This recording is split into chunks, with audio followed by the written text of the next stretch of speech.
Hello there. Hope you're doing well. This is Psycho Opinion, and we are going paranormal this week. I have reached out to a local paranormal investigator, a lovely lady named Tracy, who is with a local group called Paranormal Platform. And we are going to do a little interview to introduce her to you and you to her.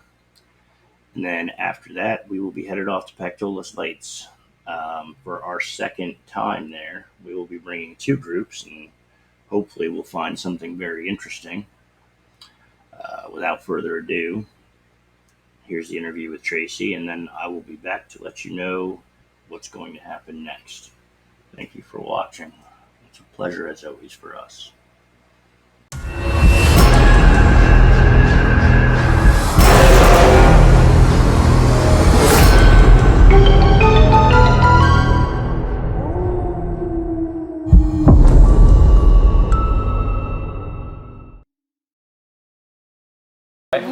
Well, hello everybody. Here we are once again with Jen and Tracy. Now, Tracy is new. She has her own thing going on, and so I'm going to let her kind of open up and tell us a little bit about herself and what she does. Okay. I'm the founder of Paranormal Platform. We go to haunted locations and, check out and try to prove the existence of ghosts. And where we do have people on the other side that try to disprove. And we try to make believers out of skeptics. I'm skeptical. There's no right. doubt about it. So am I. Hopefully, I will change your minds.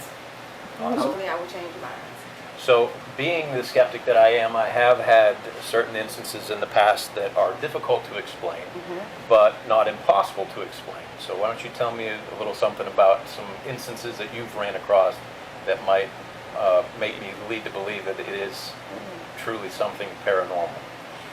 Well, when I was 7, might have been 6, this might not make you believe, but what happened to me was I hadn't heard anything paranormal, or didn't know about that kind of stuff, and I was playing on my grandmother's bed. I was just jumping up and down with the sheet, throwing it up and down and letting it fall down.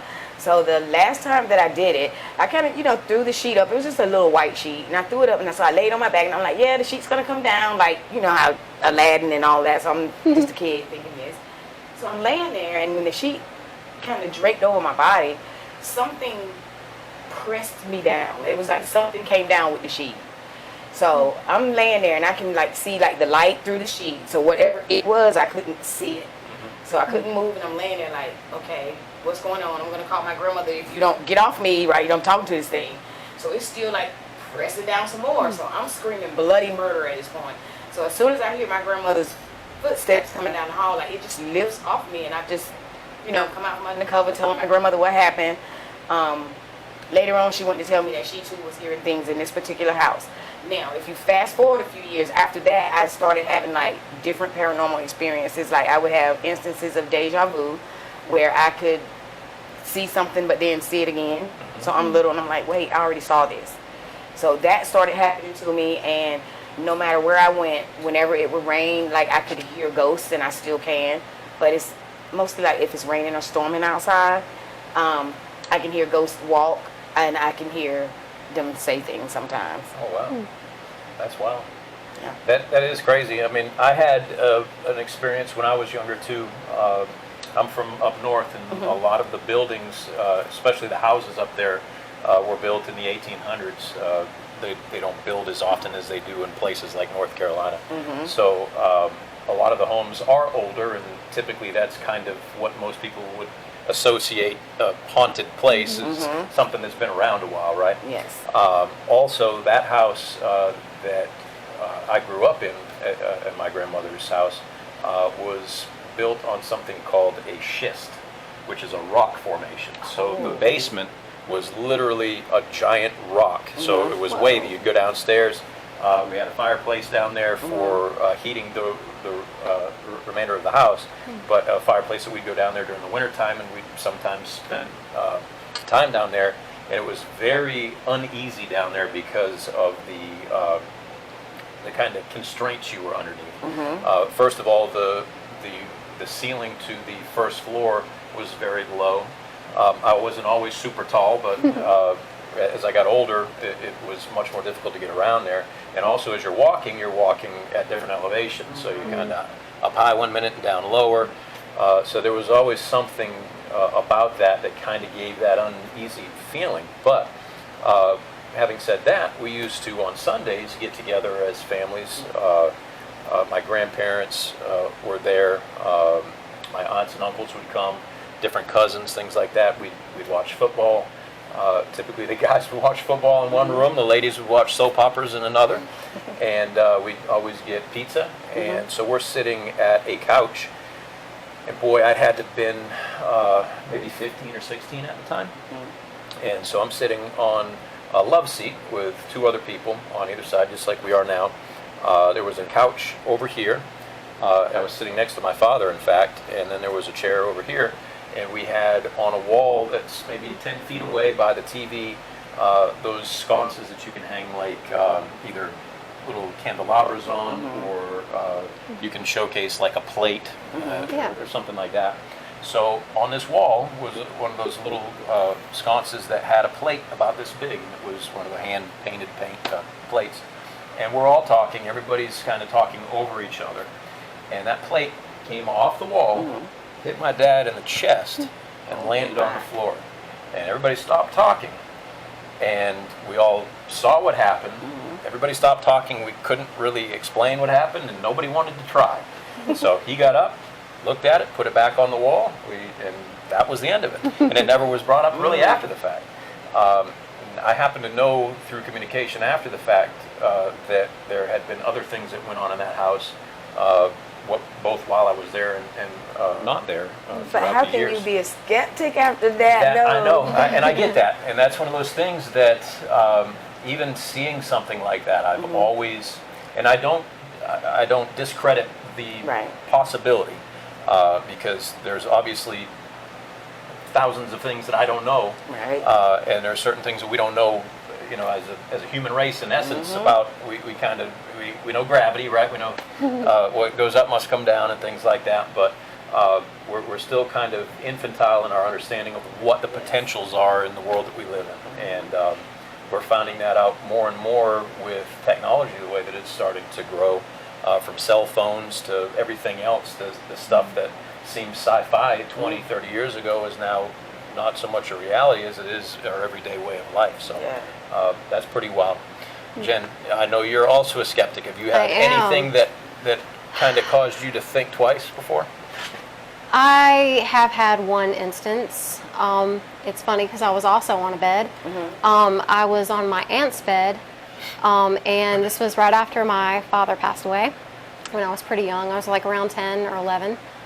And it was really dark, like pitch black dark in that room. And I remember like looking up, which is a lot like you, but not a sheet. I looked up and I thought I saw like an outline of an angel in the darkness. And it did kind of spook me a little, but I'm older now. I think it was probably just my imagination, because like I was pretty young and I definitely had a vivid imagination, and I was probably thinking about my father and like him being like a guardian angel kind of thing. And but it did freak me out a little bit. That's the only instance that I've ever had. Scary though. Yeah. No, I could definitely imagine learning for the first time that there's more to this world than what we're familiar with, by getting scared the hell out of us. Fortunately, I've never had that happen to me. And I don't know if I'm ready for that. But over the years, I have had certain things happen, some of which we've talked about on the show. And I haven't personally spoke to you about this, and I don't really know as if I've shared much with Jen either. But as I've gotten older, I've become even more skeptical of things, because I want to debunk everything. I want. It's almost as exciting to disprove something as it is to prove it. But at the same time, I'm not willing to say that this isn't possible. So I like to try every angle. Now, later tonight, we're going to be going back out, and I know that you've been there on your own and with your group a handful of times. We've only been once, but that's Pactolus Light in Greenville. This will be the first time you're going as well. You've been before? Second time. Second time, but did you see time. anything the first time, or? My friends that were with me, they said that they saw something. I didn't see anything. Okay. And then, we ran like hell, like back to the car because my friend was like, run. And I just ran because I thought, well, maybe we're trespassing, maybe we're getting in trouble or something. So I ran to the car as well, and they were like, oh my gosh, did you see that? And I was like, I didn't see anything. I know you've seen something, and we'll probably shelf that for just a moment and speak more about it here in a minute. But as I stated before, there have been things that have happened to me that I've kind of questioned what they were, what it was about. Now, and I spoke to this in an episode that we did before about Colonial Williamsburg. It's a place that I and my family have gone multiple times since I've moved here to the South. Been here almost 25 years now. And it's a place that we've always enjoyed taking the family and spending time. You can't help but absorb the history there. Everything that goes on there from everyday life is very similar to, if not an exact replica of the time period. So if they're building a shed, for example, the metalsmith is hammering out nails. The people are cutting down trees with 10-foot saws and everything else. So there's they're living in the moment back in the 1700s, and so because of that, you get that feel instantly when you walk in there. But when you actually are walking through both the buildings and outside of the buildings, where a lot of people would congregate out in front of the like town hall, in front of the several different places that people would gather, you just feel it. It's really wild. They do ghost walks there. I've been multiple times. Although I was desperately wanting to experience something, I never had until the most recent trip that we've been on, and we haven't been back since, and I'm dying to go again. I'm thinking about making a trip up there in the next few weeks.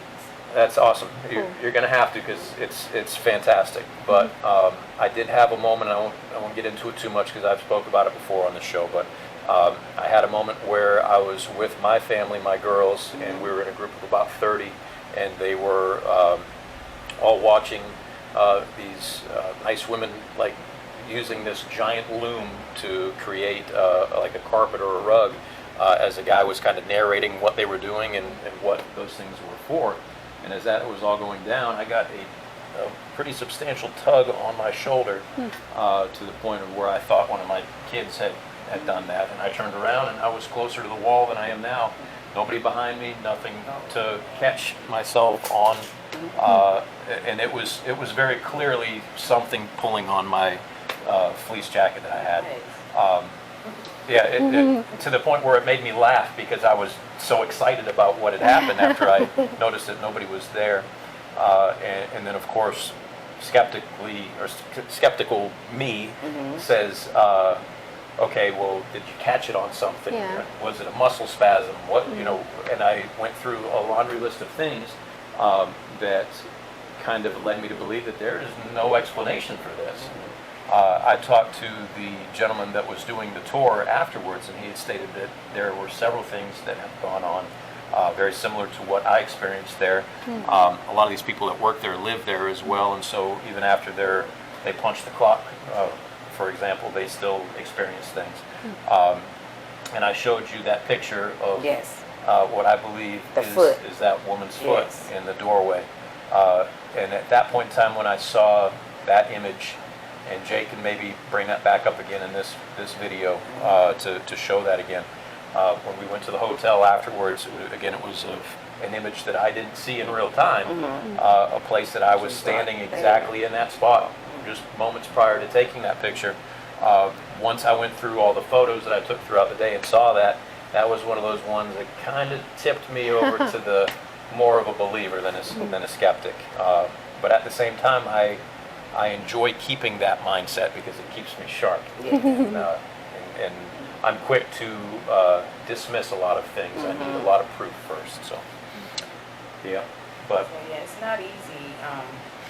A lot of times, like if you see anything that's on any of my channels, trust and believe. I've looked at that video at least 25 times before I post it, because I went through every case scenario of what it could have been or every reason why it's paranormal before I post it. So That's awesome. I don't know. Because there's a lot of people that don't do that. Right. I mean, all it takes is a noise or a light to flash by, and it's everybody's. People always ask me, why do you go out there messing with those things? Why do you go chasing those things? And it's like, they don't understand. Like, I didn't. Like, it came to me first.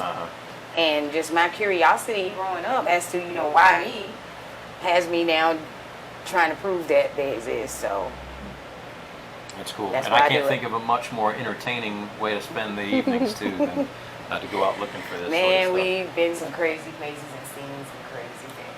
I have a question. What is like your most favorite place that you visited? Oh, I would definitely say Fort Macon. Oh, Fort Macon would I've be been one there. of my favorites. Fort Yeah. Macon, and then there's the Pactolus Light. Mm-hmm. There are so many. Gettysburg is one of my other favorite places to go.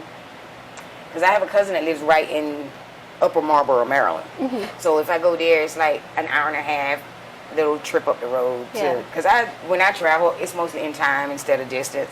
Like a lot of people will be like, oh, I have to travel 350 miles. But me, okay, if we going 350 miles, that's like, what, 2.5, 3 hours or what, however many hours that would be. So I'm like, okay, if we leave here, we'll get to our destination at this time. So any time between us leaving the house and the time we get there does not exist, if that makes sense. We Yeah. don't worry about how long it's going to take us to get there. We're worried about we'll be there at this time. Yeah. So while we're traveling and we're doing everything, all we do is watch the clock. We don't even worry about like the actual road trip itself.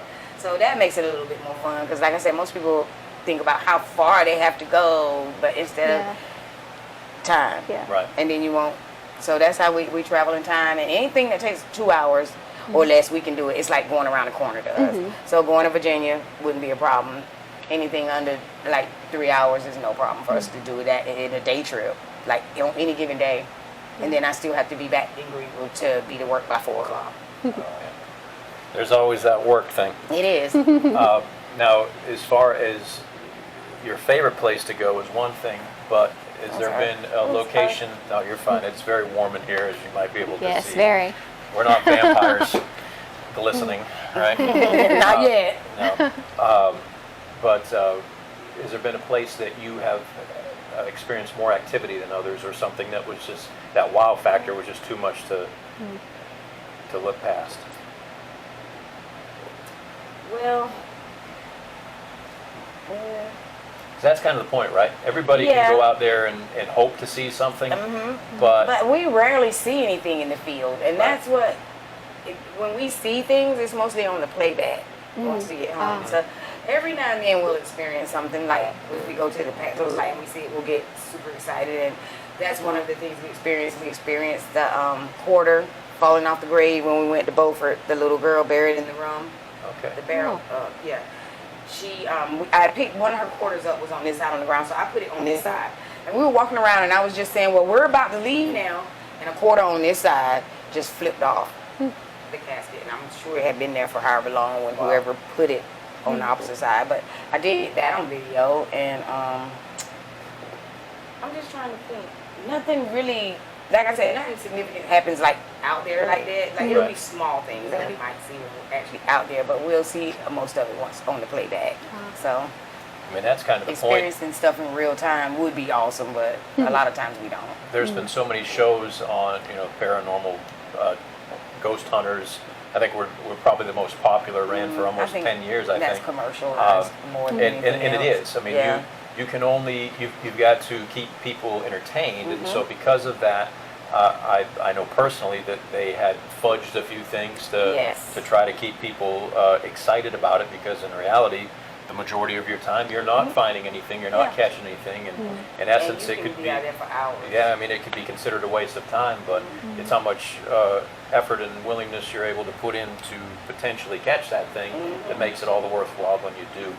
And which is why that one picture, and I'll go back to it 100 I times. love that picture. That right though. there is my swan song. I the have fact actually that I gotten- caught that picture and got that on my phone is maybe the highlight of my life outside of my family and my Right. my- I've actually gotten a majority of my, back in when I first started, like years before there was all of this that there is, we only had the disposable camera that you go buy, the little camera, and you have to take it back so they can give you your pictures. That was the only ghost hunting thing that I had. I didn't have a camcorder. I didn't have anything. I just used to go to cemeteries and just snap pictures at my grandmother's house. I snapped a picture of her, and there was this, it looked like a lady behind her, but it looked like a shadow that kind of taken over part of her, and but when you look in the shadow, you can see like clearly the outline. Yeah, of someone. Yeah. But it was like a little, it wasn't a body, it was just like this part here. So I think I stared at that picture for 3 or 4 days before I actually saw it. And that's the very first ghost picture that I ever took. And after that, I was hooked. I was hooked on, hadn't been dead set on proving the existence of until I took that picture. Slightly before that, the first time we saw the Pactolus light, my ex-husband is from Pactolus, so he was like, told me about it. So I'm like, oh yeah, if this light is this, just take me down there and let me see this light. So he took me down there. This was before I bought a camcorder. So we're sitting there and he flashed the light, and it looked like a train light. It looked like it was bright, and it just appeared, and then it just came down that daggone path. I'm like, crank up the car, crank it up. And he was like, no, you want to see the light? There it is. And he would not. And I was like, no. And then when I opened my eyes, it was gone. So after that, I was like, we got to go get a camera. And we have to come down here every night until we get it on video. So it took, I'm going to say about a year after that for it to actually ever come out again. And we went down there like, oh my God, I know, once a week for almost a year before we saw it again. So it's not like it'll come out. We heard some stories from a couple people that have lived in the area for quite some time. Young kids who used to go out and take their parents' car out and go drinking, and which we've seen more than a beer can or two out there, toilet seat, diapers, Some of everything out there, sadly, etc. sadly, people treat it kind of as a dumping ground as well. But the cool thing is that there's been a commonality in a lot of stories. Obviously, there are some that are a little more far-fetched than others, but when we went, we noticed something, and hopefully because we're going to do this again tonight, which is going to be awesome. Hopefully we experience something very similar to what we have before. But I was talking to Jake earlier on today about, what the possibilities of this is. If let's take ghosts aside, what could it be otherwise? And I have a. what's your take on that? Don't say swamp gas. That's the one. Don't say swamp gas. That's the one. but- Swamp out there. Well, I mean, if it's warm and there's water around anywhere, like it doesn't have to be a swamp. It's a possibility that it could be. Now there are certain Yes, things that can it's create. possible. It And- is. I would and- say if I hadn't seen it, I'd say yeah, that's a possibility. Yeah. But I'm gonna poo-poo on that and say no way. Well, Just- swamp gas can follow people. It can move. Now, I have a read video I that. want you to see before we, Okay. like after, I've heard of swamp ass following people, but not swamp gas. So. and it's the ghost light, it's the Pactolus ghost light. It Yeah. was the very first time that I recorded it. I went and got in the camcorder that you have to put the big VHS tape in, girl. That was the first time I recorded it in all its glory. I have not seen it that vibrant ever again. And that was in 1999. Oh wow.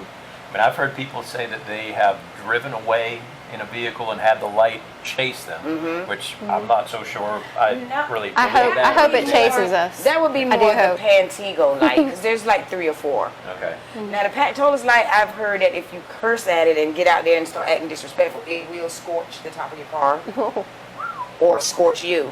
All right. Well, nobody's. But I've nobody never beat been me dumb 'cause I enough to can't have like my car test at the those. theory of going out there and being like I've talking never- junk. Yeah, Yeah. I don't think that's ever a good idea. No.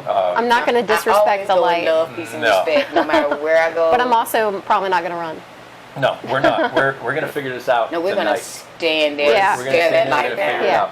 So, like I said earlier, I was talking to Jake about, okay, if it's not a ghost, it's not a ghost light, and Mater comes to mind from Cars, but if it's not paranormal, then what could it be?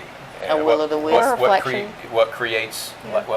You were getting that? Okay. I'm sorry. So, yes, there was a reflector that we found out there, and we were told by somebody who read or had posted on our video that we were looking in the wrong location. Well, I mean, we tried several different directions, and we were able to find something pointed in a direction that was, I guess, not what they typically had done, but just the same. It was there was a reflector out there that obviously needs light to be able to reflect light. So my flashlight caught that. It was about it appeared as though it was like a golf ball out there. Take the flashlight down, golf ball goes away. The reflector has no light to reflect. Then the light would come up on its own without my flashlight. It was roughly the same size, right, Jake? Yes, Steve. You are correct. So the that was the hard thing, is like, where's this light coming from? So it's either from a window of a house that's so far off in the distance that we can't tell that there's a house there, which there aren't any, exactly right, because we checked Google Earth and looked in that area, and there is nothing there. I go out there and there's no house. Like on the Karl Morris side, there's no houses. Right. There aren't even houses built on Karl Morris Road at all. Not in that particular section, but if you cross over Witchett Road, I think there might be houses back that way. But there's the trailer on the Worthington Warren side, like the path. There's a trailer here. Then there's the church. I mean, it looks like a church, but I think that was the old train station. There's a hitching post there where they used to hitch the horses. That's still there. And then on the other side of that, I think there's another couple of trailers or something. But there's not.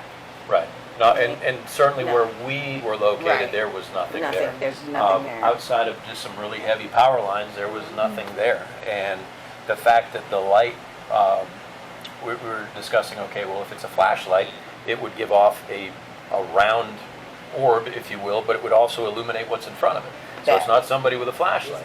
So then we're thinking, okay, well, if it's a lantern, and although I know some lanterns have a shield that can kind of create more of a directional beam with the lantern, most lanterns that somebody's going to hold is going to illuminate them as well as the area. And I don't know how much circumference it would illuminate. So I want to do a couple of tests while we're out there of similar things.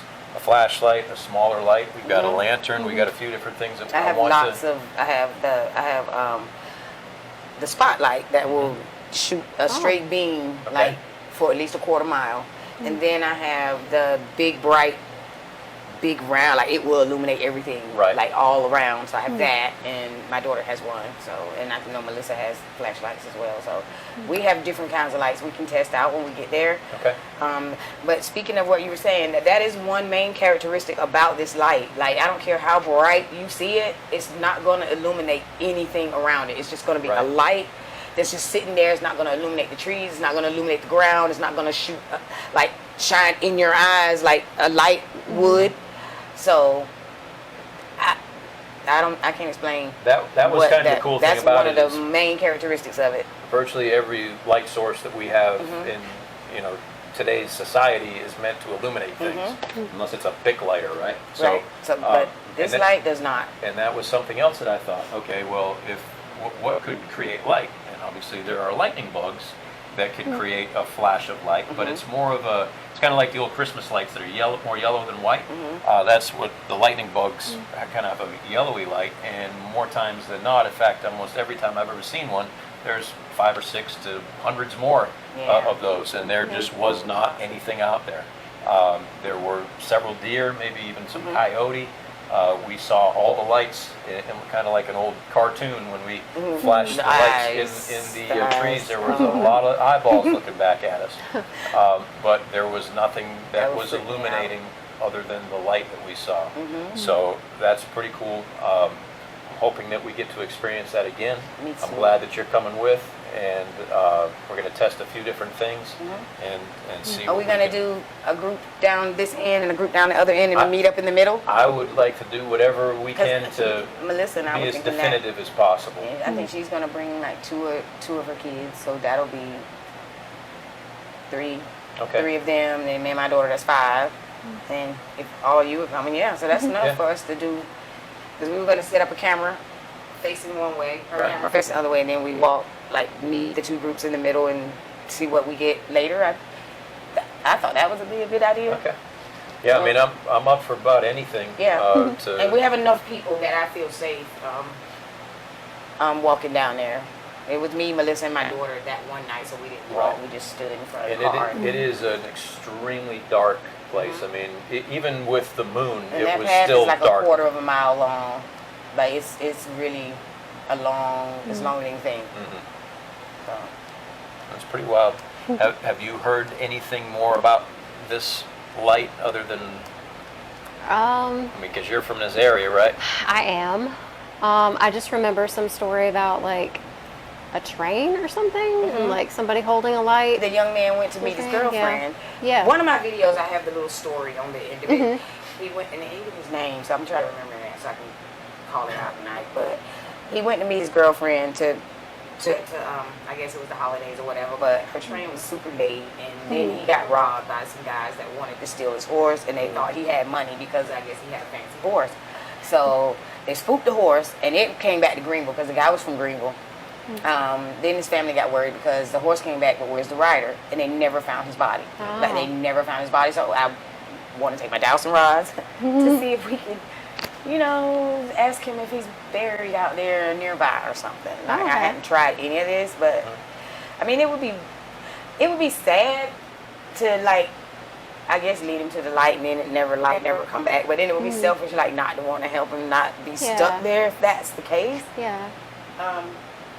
So yeah, because we do a lot of trying to help spirits move on, because a lot of them don't know that they've passed, and so yeah. And this light is, in fact, the idea behind this is that is him holding his And when lantern, you looking shine for his girl. the right? light, he thinks it's the train, Okay. which is why his lantern comes on, so that he can come to the train station. Very interesting. So yeah. That's pretty wild. Yeah. Have you ever helped somebody move on, like you were saying? I have helped several spirits move on. One guy, we just did him like 2 or 3 months ago. His name's Barry. He lives in Raleigh, and he was having ghosts like touch him, like they still do, but he didn't know what was causing they follow him everywhere. So they're just always, do you mind if I? They're always just touching him, like just touching like his feet, legs. They're always just imagine somebody just touching you all day, just not sexually, but just like your feet, your arms, just always just. And we went to. It took us about 3 or 4 times to go, but eventually he had to accept his gift because he had a heart attack and he died, and they brought him back because we had to get to the reason why are you being harassed by ghosts first of all. But he swore he couldn't think of anything. And then I was like, are you sure? I was like, have you had any kind of accidents? Have you had any near-death experiences? And that's when he remembered he had cardiac arrest. He died for like a minute or 2, and then he came back. And then he started having the ghosts. So after we went and we tried everything we could do, they didn't go. They left him alone for a couple of days at a time, but then they came back. So I told him, what you're going to have to do is first accept your gift. And then you're going to have to tell them, because they're going to tell their friends, that you can see them and they can. So you're going to have to, but when you tell that one to go into the light, or tell that one what they can do to move on, and that they're stuck and they don't need to harass you, they're just going to tell their friends so you can help them, so it's never going to stop. Like, you're going to always have a different one come, and they're going to all have different personalities. And that's what he has going on right now. Some are more aggressive than others. But it's going to be a continuous process for him because of how he is, because of the accident and everything. So his will never completely go away. I think when a lot of people think about a place being haunted, they immediately think of something sinister or evil. Right. And it's not necessarily the case. Obviously, I can't explain what truly it could be, but there's a high probability that it is not anything that is malevolent or anything like that, and it could very well be a soul of somebody who died recently or however long ago that is passing on. And since we don't truly know exactly how that all works, but yet not unlike sound and information that pass or even right in front of us, from videos to phone calls and everything else, there can be a lot going on that we're not capable of seeing. And so there's obviously an opportunity for somebody who hasn't moved on yet to be the person who's allegedly haunting that area or causing whatever the circumstance is that somebody or it could be newly wakened spirits, because what I've noticed lately is, okay, I'm from here. So being that I grew up in the 70s, because I was born in 69, so, I grew up in the 70s. In the 70s and 80s, a majority of this town was cornfields, woods, and little cemeteries peppered everywhere. So some of these new neighborhoods that have popped up, like I know for a fact there used to be a little cemetery in the vicinity of where these houses are, right? So a lot of people are like, well, my house is brand new. Nobody's ever lived here. Why am I experiencing these things? Well, unfortunately, we do have some people that will buy land, clear it off, sell it, and not tell them that there was, especially if there's a long forgotten cemetery and they know nobody knows. This cemetery is not marked like the cemetery down here on the corner at this little church. Like, we know that cemetery's there. But what about the cemeteries that they don't know, that have been in the woods for hundreds of years, and somebody just bought this 100-acre piece of land and they want to clear it off to make... Do you think they're going to tell you about that little cemetery that's back there, or do you think they're going to just rake it over and build on top of it? And a lot of these neighborhoods, like, I'm going to tell you one for certain that I know, Hardy Acres, which is down 10th Street.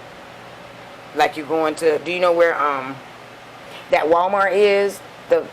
Who's from here?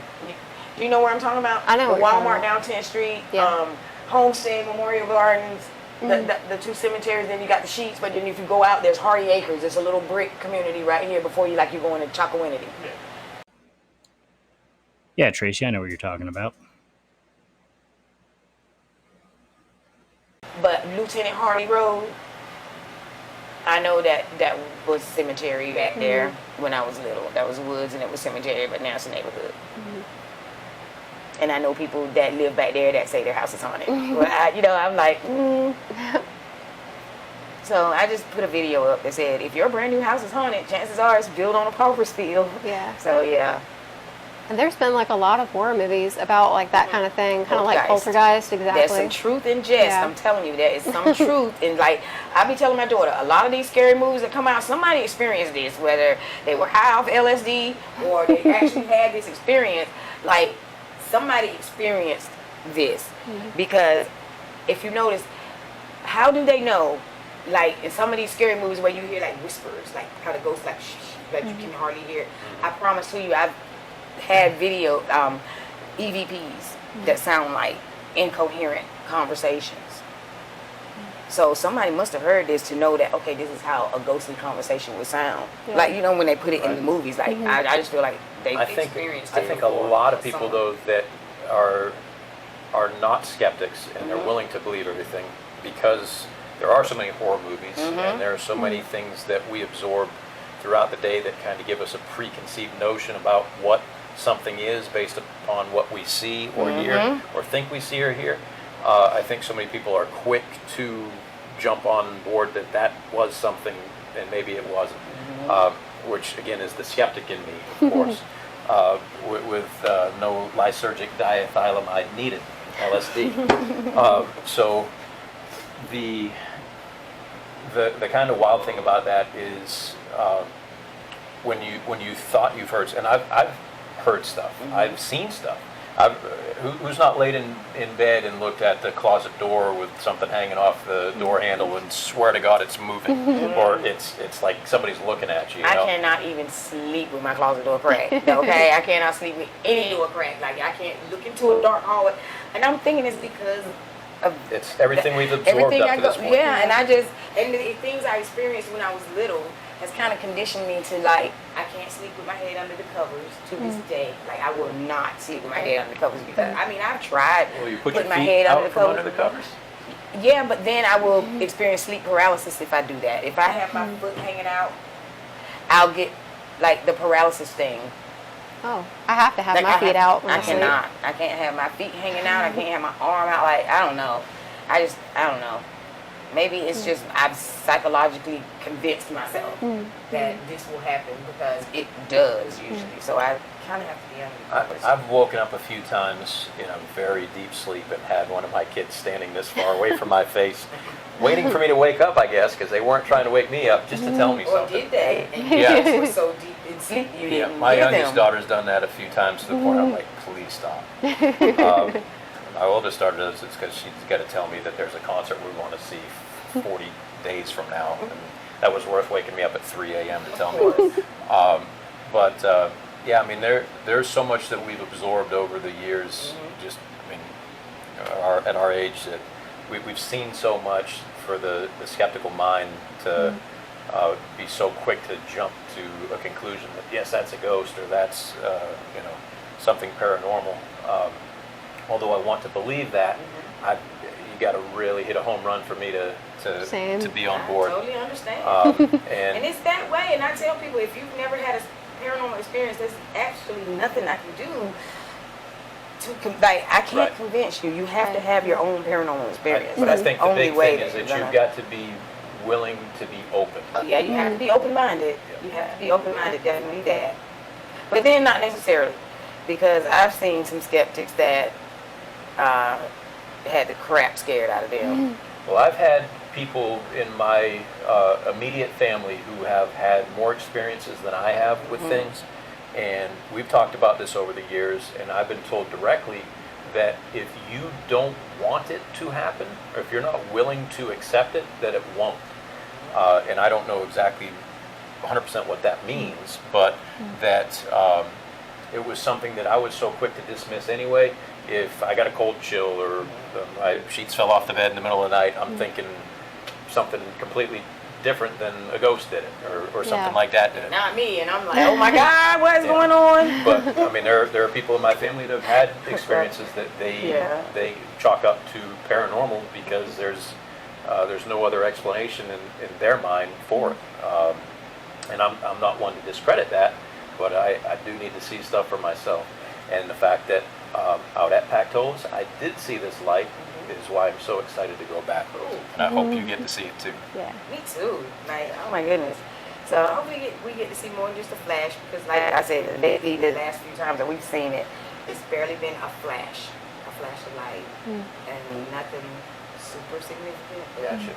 We saw it flicker and go off and on a handful of times, half a dozen times, I think. It's kind of too close to be like a car from the other side. Right. It was like midway, perhaps, so you're like telling the distance of it. So Yeah, I was we'll see. questioning where we were at. How far away was the light coming from? And once again, there was a reflector that we were kind of using to kind of scale the area as far as distance was concerned.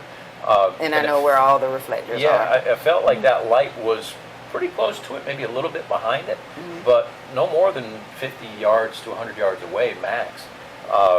And so I'll be more intrigued to get a better lay of the land and understand if there are in fact, once again, any logical reasoning behind this, like a light source from something else. Yeah. If there, how far away would something need to be able to get light to us, and how many trees are in the damn way to be able to block that from happening? So, But it's been happening since before electricity, so yeah, that's another thing. In Is that that same this spot. has been talked about Yeah. and experienced since the 1800s for a long, long time. So, or early 1900s. prior to or us with our flashlights and camcorders prior and to everything street else. lamps and things like that, So yeah, I don't know. Cool. Well, do you guys got anything else to share? I'm trying to think, because I want to make sure that we get the whole broad, spectrum of why I do what I do. So, and I guess I am biased, I guess, because I have had paranormal experiences, but I don't do Ouija boards. Yes. Nor do I. I'm afraid of that. My grandmother always told me to stay away. So I do dowsing rods, but that's not the same thing. All right, so let me ask you a question about those, because once again, a skeptical mindset, all it takes is just the slightest twist. I have them in the car. I'd be intrigued to see them later on. Okay. But I've always felt that that's something that somebody could manipulate on their own to.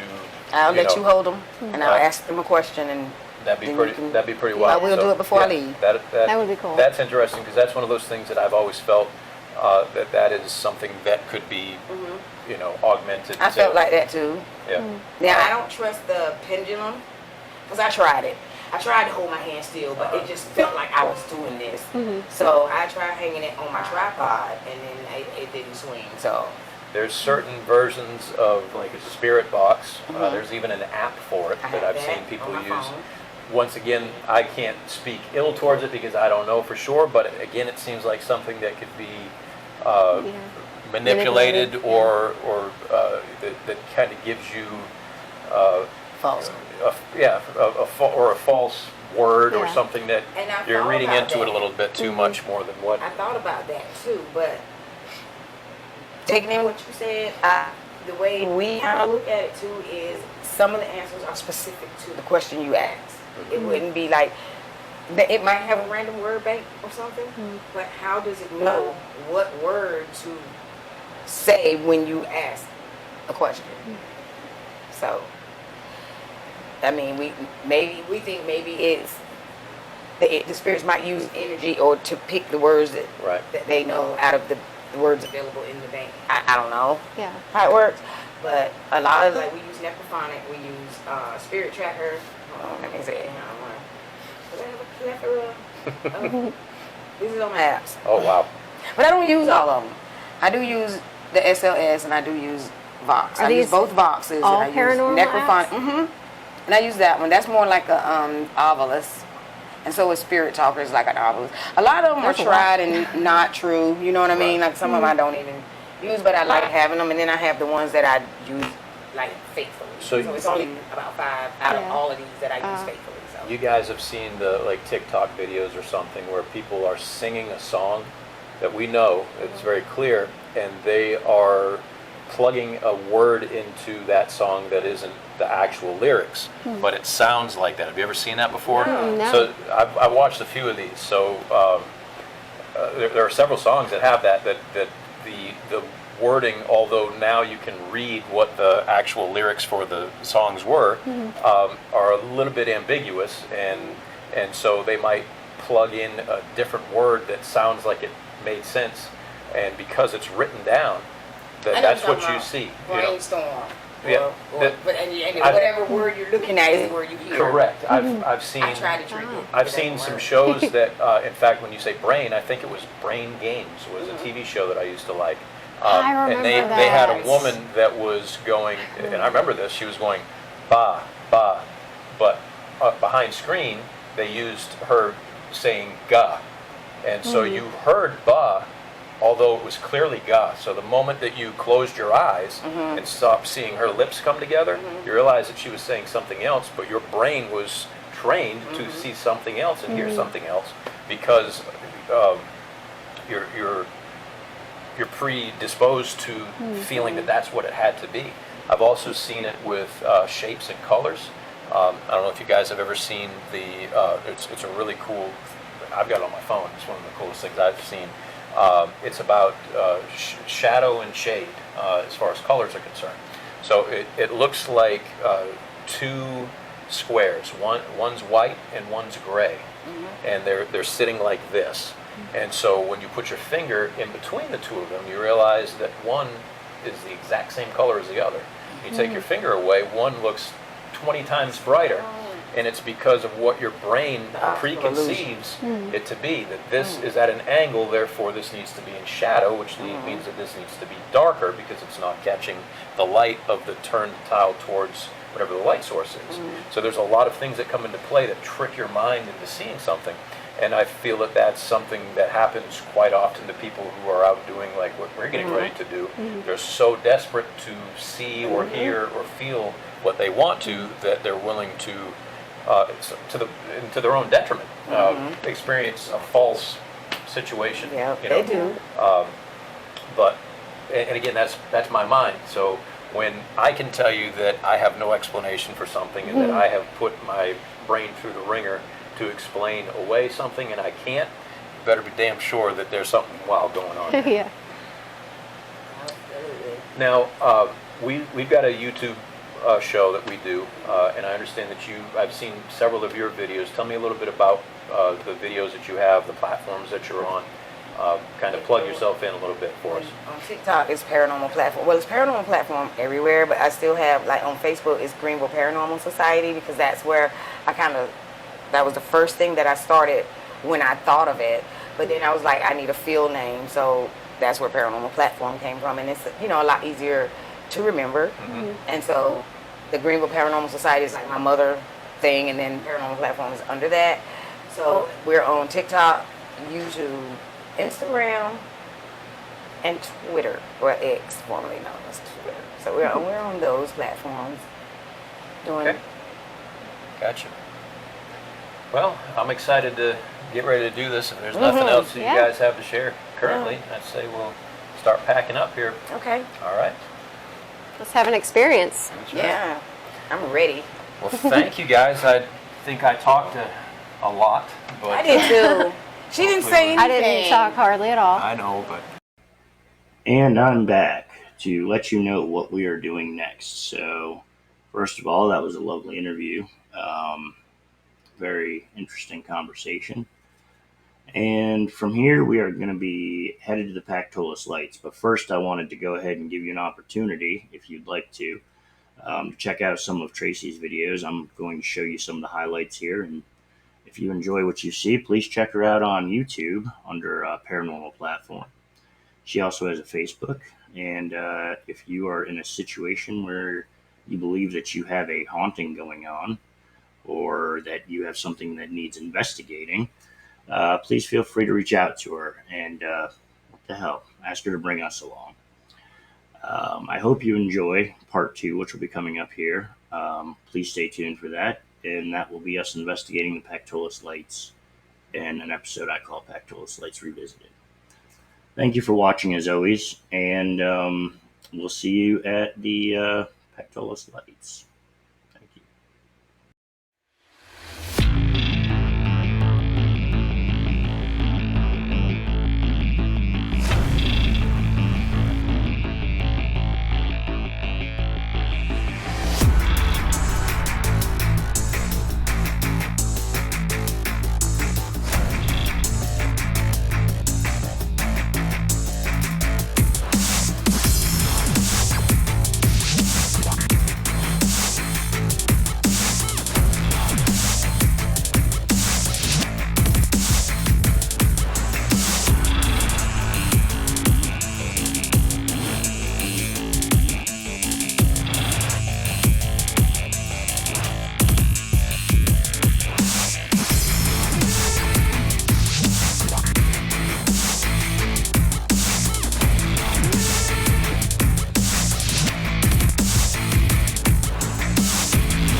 We're gonna go now.